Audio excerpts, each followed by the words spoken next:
As we've come to expect by now, Jessica Jones is packed with Easter eggs and references to a whole stack of things, including origins of the character herself and those around her, Marvel Comics, the Marvel Cinematic Universe, and the creative people behind various Marvel endeavors. So let's get into all of that. Bear in mind, as it is with all my Easter egg videos, spoilers. All the spoilers. So if you haven't watched Jessica Jones, do that or don't. I mean, I can't make you do it like some kind of overpowering, manipulative Jessica Jones villain. Like Patsy Walker's mother. See, that's a reference that only works if you've seen the show. That's why I'm saying you should see it.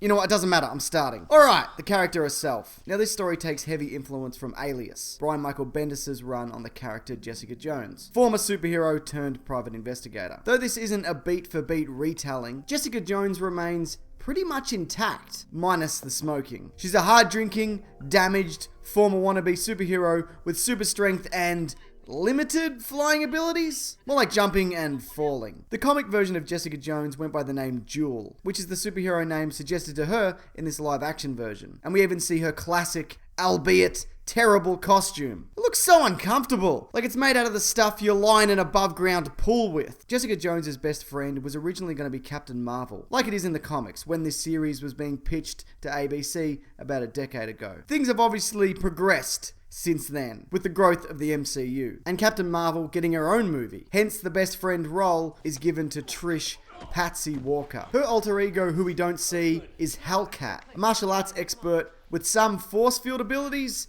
that aren't present here. References to her being a redhead, like she is in the comics, are made numerous times. I miss your red hair. Now we can't go past Luke Cage, who's getting his own Netflix series very soon. He's another result of the Super Soldier program trying to be resurrected, and we'll be getting back to that. Like Jessica Jones, Luke Cage is pretty much as he is in the comics. Bulletproof skin and all, minus his original outfit. His wife, who was murdered, Reva Connors, is also a former Flame, and the fairly graphic sex scenes from the comics do make the jump into this series. Jones and Cage actually end up having a child, whom of which we also get a nice nod to. You just wanted to tell him you love him, you want him back, you're gonna have his baby. What? No. But the best Luke Cage reference has to be his signature catchphrase, Sweet Christmas. Sweet Christmas. Yeah, Sweet Christmas. Sweet Christmas. As far as villains go, Kilgrave is completely terrifying. He's probably more fleshed out than he's ever been in the comics, with some major changes evident. For one, he's not entirely purple, though he's no stranger to purple-coloured clothing. And of course, his skin does slightly change colour as his powers amp up towards the end of the series. There's also a stack of other smaller characters that are connected with Marvel Comics. Jaren Hogarth, who's been gender swapped, is a lawyer who works for the Rands, as in Danny Rand, as in Iron Fist, another series we'll be getting soon. Malcolm Powder is a student and fan of Jessica Jones, who works as her assistant, like he does at the end of this series. Ozzy Clements is a detective from the Punisher comics. Luke Cage jokes that a man called Melvin ate wings at his bar, possibly a nod to Melvin Potter, whom we also saw in Daredevil. Angela Del Toro is another private eye Jessica Jones recommends, who is also known as White Tiger, and a man is said to be seen coming out of the ocean when the hunt for Kilgrave witnesses is on. Maybe a hint towards the ocean-dwelling Namor, but then again, his character rights don't belong with Marvel. So who knows? And of course, one of the most surprising additions is Will Simpson, whose name is shared with a comic book artist, but he clearly has more in common with Frank Simpson, a kinda deranged Captain America, because again, he's a result of trying to recreate the Super Soldier program. And you know what? He even dresses incognito the same way that Steve Rogers does. Frank Simpson, though, he's more commonly known as Nuke, a man with a variety of enhancements, the one of which we see here is red, white and blue pill powered. He also carries a USA styled lighter, in reference to the fact he's tattooed the American flag on his own face. So no, that's not face paint. I guess this is what a true patriot looks like. He's under the care of Dr. Kozlov. Maybe a nod to Michael Kozlov, a Marvel scientist who once tricked a dragon named Grog into a spaceship headed for Mars. And I'm not surprised we didn't see that. They're probably saving it for season 2. Getting back to the comics though, specifically Brian Michael Bendis' limited run. A number of small moments are lifted from his issues. The opening shot of a guy being hurled through the Alias investigations door. A moment where Jessica Jones bluffs her way around being shot by implying that she's bulletproof. I'll pull the bullet out of my ruined jacket and shove it up your ass with my pinky finger. And who do you think that's gonna hurt more?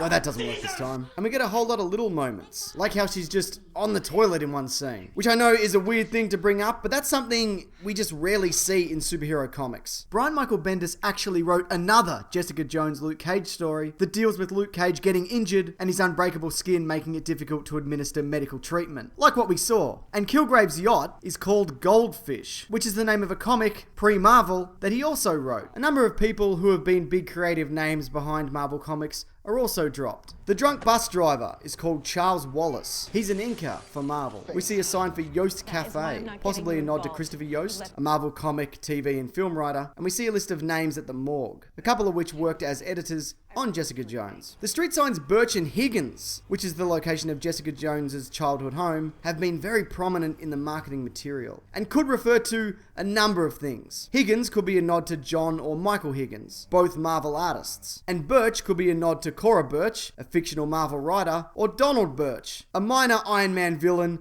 that nobody cares about. And let's not forget the obligatory Stan Lee cameo. Just a picture, same as we saw in Daredevil. There's also tons of references to the wider MCU, including potential minor nods to all the Inhumans popping up in Agents of S.H.I.E.L.D. Hammond Labs is even mentioned. Possibly a reference to Camp Hammond, a S.H.I.E.L.D. training facility. Plus we get a stack of people mentioning the Avengers themselves. Now like in Daredevil, where Rosario Dawson's Night Nurse character also appears, people are still talking about the Battle of New York. Which I guess you would, because aliens came out of a hole in the sky, and everything just went bananas. Anyways, Hulk and Captain America are named specifically. So go after the big green guy, the flag waver. I wasn't even there. And I think this sign might say Stark. I don't know, it was much clearer when I was watching this on TV. But you know, now, this doesn't look like anything. Alright, a couple of last things. I can't help but think that Nuke breaking down this door is a parallel to The Shining. And finally, we get a pretty great Star Wars mind trick reference.